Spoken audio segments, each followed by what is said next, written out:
I'm Sue from Aging Joyfully. Today I am going to talk about spousal benefits with Social Security.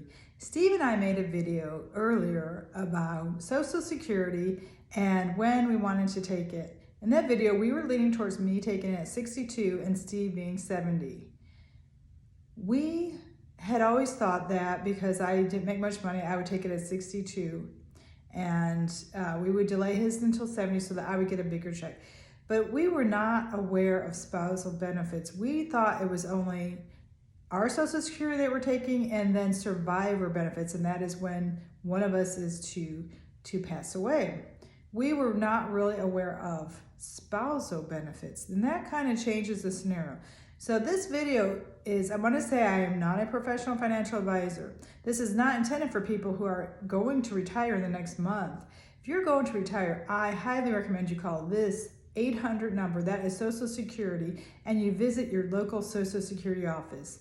You can watch videos online, but a lot of people are giving bad information, and there are a lot of professionals online. But if you are really about to retire, I would go to Social Security.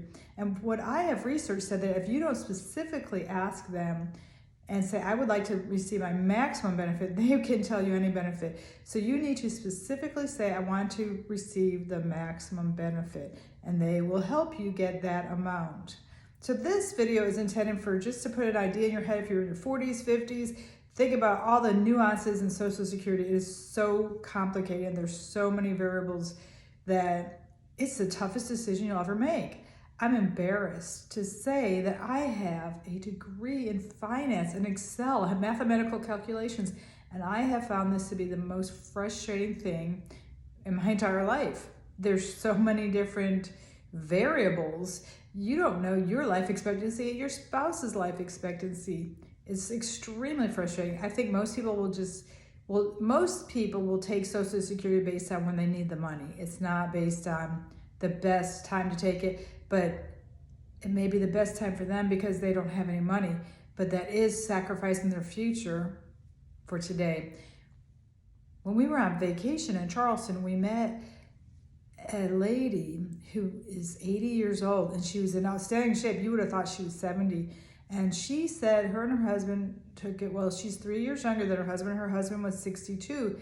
And they went down to Social Security, and Social Security said, you will never get more money by waiting until 65. You need to take it today. Well, today, the husband is 83 and the woman is 80. And she advised us to take it now.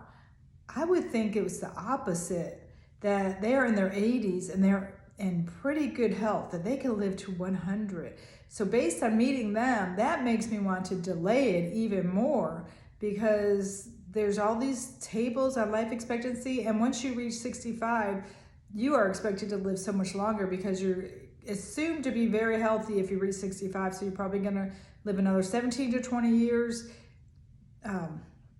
Like I said, it's a challenging decision.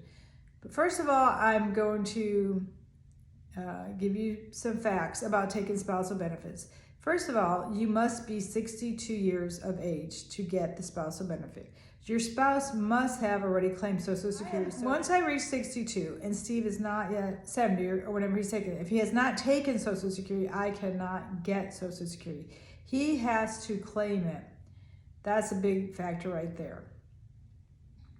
Secondly, you must be married for 1 year unless you're a widowed. Then you may be able to get it. Again, you need to research that further. In my case, we've been married well over 1 year, so that's not a consideration for us. Okay, if you are divorced, you are still eligible, and this is any legal marriage. You must have been married for 10 years and be divorced for at least 2 consecutive years. I'm not sure why they specified 2. I guess if you maybe got married, divorced for a year, and got married and divorced, and it says 2 consecutive years. It can't be a year here with this marriage and a year with the second marriage. Maybe that's for people who are trying to get Social Security when maybe they're not entitled. But it does. I thought that was odd to say 2 consecutive years. Your spouse must have been, your ex-spouse must be eligible to receive Social Security. Everyone is not eligible. And you must not be remarried. Now, I believe if your spouse dies and you are over 60, I believe at that point you can get Social Security on your previous spouse. If you do marry and you're divorced and your spouse is still alive, I believe you're not going to get that spousal benefit anymore. So that's a pretty important point right there. Okay, in spousal benefits, if you wait until your full retirement age, your benefits are not going to increase like they would increase if based on your own record. So if I wait till 70 to get a higher spousal benefit, that is not going to work. It stops at my full retirement age. Now, if I take it at 62, it is reduced, and this is complicated. 62, my full retirement age is 70, that is 5 years in advance. So for the first 3 years, that is, I take it, for the first 36 months I take it early, it is reduced 25/36, that's a fraction, 25/36% for every month that I take it early. So if I take it 3 years early, it's 25/36 times 36 months, it's going to be reduced 25%. But if I take it at 62, that's a full 5 years or 60 months early, it's going to be reduced another 5/12%. If I take my retirement at 62 and then want to get spousal benefits whenever, say, when Steve takes it, it's going to be greatly reduced by me claiming my Social Security at 62. That's going to be a huge reduction. It's spousal benefits are reduced more than individual benefits. So whereas your individual benefits are reduced 30% at 62, what I've read, I believe it's going to be a spousal benefit will be reduced 35% at 62. So it's reduced at a greater rate than your own individual Social Security. Now, there is a special exemption for someone who has a terminal illness. And again, okay, if you have a terminal illness, there's another exemption. Again, I'd research this further. But if you say you're 63, 64, and you have a terminal illness as of 6 months ago, and you can receive checks from those prior months. Now, I don't understand the 6 months if that was a standard thing or if that was that one case. So terminal illness, which doesn't apply to most people, and you haven't taken Social Security, you can look into it to get some back payments because your life expectancy is very short. Okay, spousal benefits are paid after your own record. So if you have your own, say you're going to receive $700 a month and your spousal benefits are $1,000. You would first get that $700 a month for yourself, for your own record, and then the $300 would be bumped up for the spousal amount, so you would get the $1,000 a month. So you always receive yours first plus your spouse's. I took my own at 62 and I got $700, and then Steve retired at 67, and so I would get half of his. I would get half of his reduced by that, I believe, 35% at 62. Now, if I just wait 1 or 2 years, it's going to be maybe 25 to 30%. If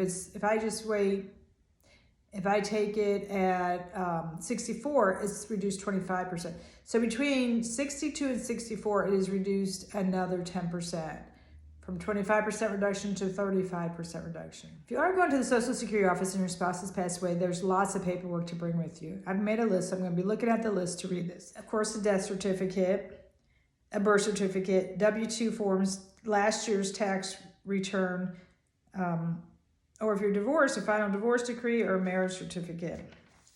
And then also you probably want to bring a check if you want to get the money direct deposited. I would go on SSA.gov to see all the questions they're going to ask you.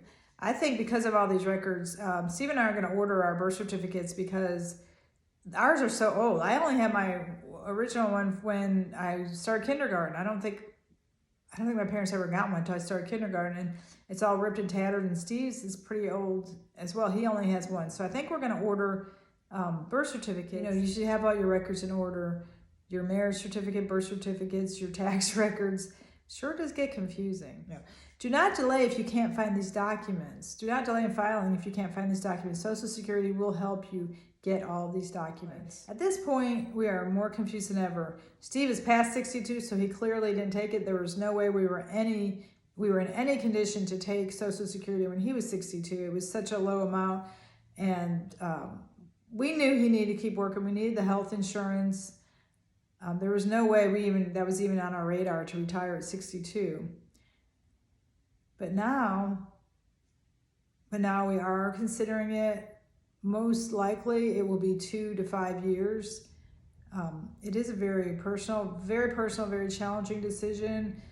We review our retirement accounts at least quarterly and see, because we didn't always do that. And we had lost 50% at one point, another 50% at one point. This was before the internet was accessible, where you had to dial up to get your statements, or they came in the mail. We did not always keep up with them, but now they're much more accessible. We do keep up with them on a quarterly basis and discuss what direction we're going in.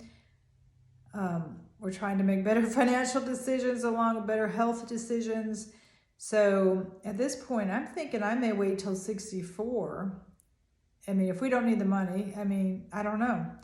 Anything can happen. Of course, we could have any health crisis, but it's better to plan and then have a plan B. If I say I'm going to wait till 64, but if somebody gets ill or something happens, we could change that. But if you take it at 62, that amount is set unless you make more than that minimum limit of $21,000.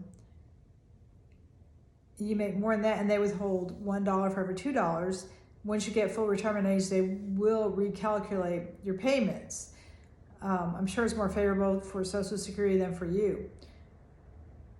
So if you aren't as confused as me, I don't know if anything can be more confusing than Social Security. But I tell you what, deciding on Medicare, that is just as confusing or more so. And here you are getting older, and you're making the most important decisions in your life when your brains may not be 100% as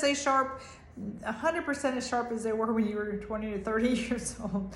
I'm not saying you're not sharp. We're not sharp at this age. We are sharp, but we just have so much more up there. We have more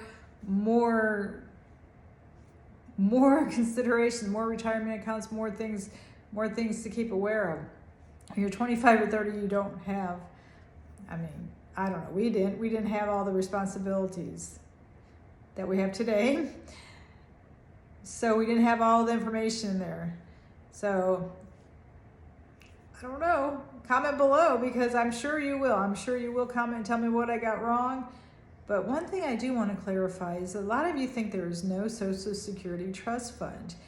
And I understand where you're coming from. There is no individual trust fund where they're putting our money that's taken out of our checks into our account. No, there is no individual. But if you think logically, there has to be one general trust fund, because if there isn't, they would have to get to the penny how much money they bring in and how much money they give out each month. It'd have to be to the penny if there's no trust fund, or think of it as a bank account, some storage facility where they're keeping that excess money. Do you think that they can manage the money to the penny every single month? I don't think so. People are quitting jobs and leaving jobs and not paying into Social Security, yet people are still taking out. So they do have to have a little bit of a buffer. So that's what they're talking about when in 11 years, 2034, that the account will only have roughly 80% of the benefits paid out today. That's what they're talking about. Is that Social Security trust fund. It's not an individual trust fund, but just one main trust fund for Social Security. You can look under Social Security, SSA.gov website, and look at the trust fund. So I hope I haven't confused you as much as I'm confused. I always say I have more questions than answers. Till I see you again, take it easy.